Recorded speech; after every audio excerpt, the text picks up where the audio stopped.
Hello guys, I am Adarsh Singh.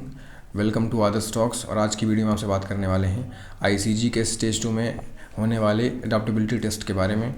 So guys, चलिए video शुरू करते हैं। तो गाइस, फर्स्ट ऑफ ऑल आपको बता दें कि ये जो आईसीजी में जो कराया जाता है अडॉप्टेबिलिटी टेस्ट, इसको रिसेंटली इंट्रोड्यूस किया गया है। और इसका पर्पज़, जो आईसीजी में कुछ बच्चे होते हैं जो जुगाड़ के माध्यम से रिटन क्वालिफाई करके स्टेज 2 में पहुंच जाते हैं, और आपको पता है कि स्टेज 2 बहुत नॉर्मल सा होता है, तो उसको क्वालिफाई करके वो आईसीजी ज्वाइन कर लेते हैं। तो इसमें क्या है कि एक हमारी सिक्योरिटी जो है थ्रेटन होती है। यानी कि अगर कोई पैसा दे करके सिलेक्शन पाता है और वहाँ जॉब कर रहा है, तो वो जो है कहीं ना कहीं कंट्री की सिक्योरिटी के लिए एक थ्रेट है, एक डेंजर है। क्योंकि अगर वो पैसे दे करके अपना सिलेक्शन इंश्योर कर रहा है, तो कहीं ना कहीं वो पैसे ले करके देश की सिक्योरिटी के साथ कंप्रोमाइज़ भी कर सकता है। सो इसीलिए जो है कुछ स्ट्रिक्ट एक्शन लिए गए हैं और एडॉप्टेबिलिटी टेस्ट को इंट्रोड्यूस किया गया है। इसका पर्पज़ सही जेन्युइन कैंडिडेट को सेलेक्ट करना है। और वो ऐसे करते हैं कि जो एग्ज़ामिनेशन आप यहाँ देंगे और एग्ज़ाम को क्वालिफाई करके आप वहाँ पहुँचेंगे, तो फिर क्या होता है कि जब बच्चे वहाँ पे स्टेज 2 में पहुँचते हैं, तो कंफर्म कराने के लिए कि ये जेन्युइन बच्चा ही आया हुआ है, तो दोबारा से एक टेस्ट कंडक्ट करवाते हैं। ऑल्दो यहाँ ऑनलाइन एग्ज़ामिनेशन होता है, वहाँ पे ऑफलाइन होता है। उसमें 2 पेपर कराते हैं आपसे। फर्स्ट पेपर जो होता है उसका नाम SRT होता है, यानी कि सिचुएशन रिएक्शन टेस्ट, जिसमें 38 सवाल होते हैं और आपको वो करने होते हैं 30 मिनट के अंदर। तो बच्चों को इसमें प्रॉब्लम क्या आती है पता है? वो टाइम के साथ वो सारे सवाल नहीं कर पाते हैं। ऑल्दो यहाँ सारे सवाल करने भी नहीं है, कोई नेगेटिव मार्किंग नहीं है, आपको सिर्फ पास करना है। यानी 38 सवाल आपको अगर दिए गए हैं तो उसमें 50% आपको सही करना है, लगभग 19 सवाल सही करने हैं। और ये बहुत ही नॉर्मल सा एग्जामिनेशन होता है। बट यहाँ फंसेगा कौन? जो है यहाँ पे ज़्यादा टाइम एक्सपेंड कर देगा। सवाल के टाइप यहाँ ऐसे होते हैं कि आप जो है किसी यूनिवर्सिटी में एज अ स्टूडेंट पढ़ रहे हैं, वहाँ पे कोई टेररिस्ट अटैक कर देता है और आपको वेपन की ट्रेनिंग नहीं है, तो फिर आप क्या करेंगे? 4 ऑप्शन आपको दिए रहेगा, तो आपको सूटेबल ऑप्शन उसमें चूज़ करना रहेगा, जो जिससे भी आप स्कूल को या यूनिवर्सिटी को बचा भी पाएँ और वहाँ पे जो है ज़्यादा करके मिसमैनेजमेंट ना हो पाए। यानी कि कम एफ़र्ट में ज़्यादा करके आपको सारी चीज़ें बचा लेनी है। तो ये एफ़र्ट और उसका रेशियो आपको देख करके अपने हिसाब से करना है। कहने का मतलब, नॉर्मल सवाल होते हैं, रियल लाइफ क्वेश्चन होते हैं, इसमें कोई मैथ रीजनिंग जैसी चीज़ नहीं होती है। तो SRT जो सवाल होता है, इसमें कई बार मल्टी करेक्ट भी होते हैं, कि ऐसा नहीं कि सिर्फ एक ही ऑप्शन आप करेंगे तभी आपको नंबर मिलेगा। 2 ऑप्शन भी आप कर सकते हैं, यानी कि ये A करेंगे तो भी आपको नंबर मिल जाएगा, C करेंगे तो भी मिल जाएगा, दोनों सूटेबल होते हैं। इससे एक आपका माइंडसेट जानने का प्रयास किया जाता है सिचुएशन रिएक्शन टेस्ट के माध्यम से। तो आपको इसमें ध्यान ये रखना है कि कोई नेगेटिव मार्किंग नहीं है, तो इसलिए आपको सारे सवाल करने हैं विद इन टाइम। तो जो सवाल आपको लग रहा है कि कन्फ्यूजिंग है, इसमें सेकंड थॉट आपको देना है, तो उसको फटाफट टिक करके आगे बढ़ जाइए। सिर्फ आपको 19 सवाल ही सही करने हैं, 19 सवाल परफेक्ट होना चाहिए। बाकी जितने सवाल हैं उसमें अगर तुक्का लगाने में भी सही हो गया तो ठीक है, क्या दिक्कत है? ठीक है।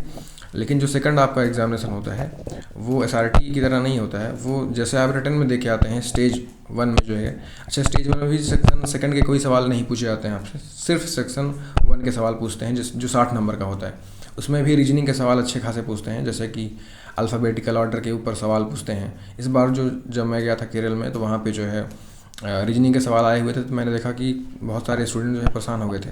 तो जैसे मैंने रीजनिंग के सवाल देखा, अल्फ़ाबेटिकल ऑर्डर वाले कुछ कन्फ्यूजिंग से होते हैं टाइप के, जिसमें टाइप समझ नहीं आता क्या करना है। तो मैं फटाफट देख के उसमें मैं तुक्का मार के आगे बढ़ गया। फिर मैथ मेरी बढ़िया थी, तो मैंने मैथ में जो है 100% एक्यूरेसी के साथ किए। मैथ में 15 सवाल आए हुए थे, 15 सवाल मैंने लगभग उसमें 13 सवाल सही कर दिया एकदम, और बाकी 2 सवाल तुक्का मार दिया। क्योंकि आपको पता है स्टेज 2 में भी जब आप जाते हैं, वहाँ नेगेटिव मार्किंग नहीं होती है। ये बहुत बढ़िया एज है इस एग्जामिनेशन की, एक बेनिफिट एक्स्ट्रा वाली ये है। सो स्टेज 2 में जो है जब आप जाते हैं, तो उसमें अडॉप्टेबिलिटी टेस्ट में 2 एग्ज़ाम आपको कराए जाएंगे। SRT के बारे में मैंने आपको बता दिया, और एक और आपको पेपर कराया जाएगा, पेपर 1 पेपर 2। पेपर 1 क्या होगा? SRT, एंड पेपर 2 क्या होगा? SRT के अलावा। सो पेपर 2 में क्या होता है कि आपसे जो है अंग्रेजी के सवाल पूछते हैं, GK के 10 सवाल, उसके बाद रीजनिंग के 15 सवाल, मैथ के 15 सवाल, ऐसे करके आपको करने होते हैं। इसके लिए आपको 40 मिनट का समय मिलता है, और ये इसमें भी आपको 50% सही करना होता है, नेगेटिव मार्किंग नहीं है। तो जो सवाल आप जल्दी जल्दी कर पा रहे हैं उनको फटाफट कर लीजिए, और जो नहीं आपसे हो पा रहे हैं उनको आप तुक्का मार के आगे बढ़ जाइए। तो मेरे केस में क्या हुआ था कि जैसे ही सारे बच्चों के टेस्ट एग्जामिनेशन करा लिए गए, उसके बाद उन सभी के डॉक्यूमेंट्स का एक सेट तैयार करवाया गया, जो आपको फ़ोटो कॉपी मंगाते हैं कि क्लास 10th की 2 मार्कशीट, मार्कशीट की 2 फोटोकॉपी, 12th की मार्कशीट की 2 फोटोकॉपी, आधार कार्ड की फोटोकॉपी, ये सब पेयर बनवाते हैं वहाँ पर जाकर। 2 सेट बनवाएंगे आपसे, एक सेट अलग बनाइए, एक सेट अलग बनाइए, क्योंकि फर्स्ट सेट आपका वहीं इस्तेमाल कर लेंगे, सेकंड सेट आपका स्टेज 3 में यानी कि फाइनल मेडिकल जब आप चिल्का में जाते हैं ट्रेनिंग के लिए तो वहाँ से जस्ट पहले आपसे इस्तेमाल करवाते हैं। तो इसलिए 2 सेट आपको बना कर रखते हैं।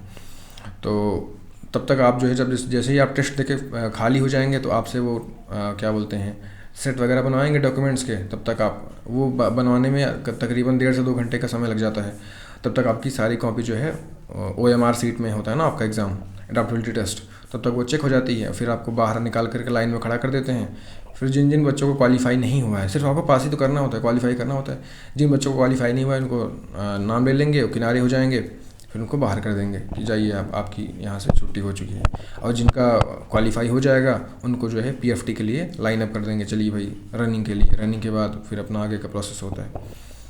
ठीक है गाइस, तो मेरे केस में क्या हुआ था, 43 स्टूडेंट्स आए हुए थे, उसमें से 11 लोग आउट हुए थे। काफ़ी ठीक ठाक नंबर है, इतना कम नंबर नहीं है। यानी कि अगर इसमें से 10-11 लोग जो है इसका मतलब जुगाड़ से आए हुए थे, कहीं ना कहीं कुछ ना कुछ तो उनका था जुगाड़।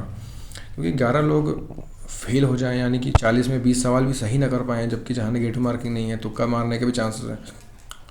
सो ये एक सोचने वाला विषय है। तो ये प्रोसेस मेरे हिसाब से बहुत जेन्युइन है और बेनिफिशियल है उन बच्चों के लिए जो पढ़ाई में लाइक अच्छे हैं। ठीक है, तो आपको ऐसा कोई टेंशन लेने की ज़रूरत नहीं है। जो आप रिटर्न के लिए प्रिपेयर कर रहे हैं वही आप प्रिपेयर करते रहिए, कुछ एक्स्ट्रा करने की ज़रूरत नहीं है। किसी भी चैनल के बारे में आप जो है कुछ बताया जा रहा है एक्स्ट्रा करने के लिए, आप बिल्कुल मत करिए। मैं तो रिकमेंड करूँगा बिल्कुल मत करिए।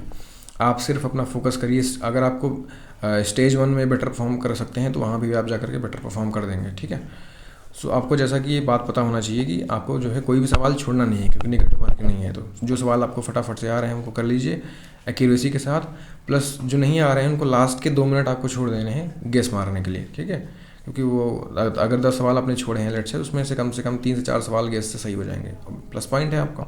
अगर आप किसी सवाल में उलझे तो फिर उलझ के रह जाएंगे और शायद हो सकता है पास भी ना हो।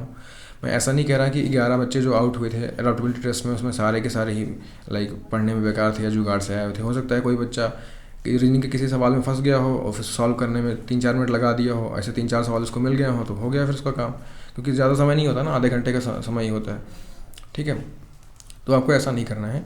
आपको स्ट्रैटेजी अपनी बना के चलनी है, और स्ट्रैटेजी में भी ऐसा इतना कोई खास नहीं करना है, क्योंकि इतना टफ पेपर होता नहीं है। वो जस्ट ये कंफर्म करना चाहते हैं कि जो बच्चा आया है वो जेन्युइन है कि नहीं, तो उसी के लिए एक एग्ज़ाम कराते हैं जिसमें आपको सिर्फ पास होना है, कोई टॉप नहीं मारना है। ठीक है गाइस, सो बाकी आपके जब एग्ज़ामिनेशन है आप फीडबैक बताइएगा कमेंट्स में जब एग्ज़ाम हो जाएगा। तो बाकी फिजिकल वगैरह के बारे में बात करते हैं किसी और वीडियो में। तो मैंने सोचा कि ये जो टॉपिक है एडाप्टेबिलिटी टेस्ट के बारे में डिस्कशन करना ये ज़रूरी था, तो इसलिए मैंने इस वीडियो में आपसे डिस्कस कर लिया। तो चलिए फिर मिलते हैं किसी और वीडियो में। जय हिंद।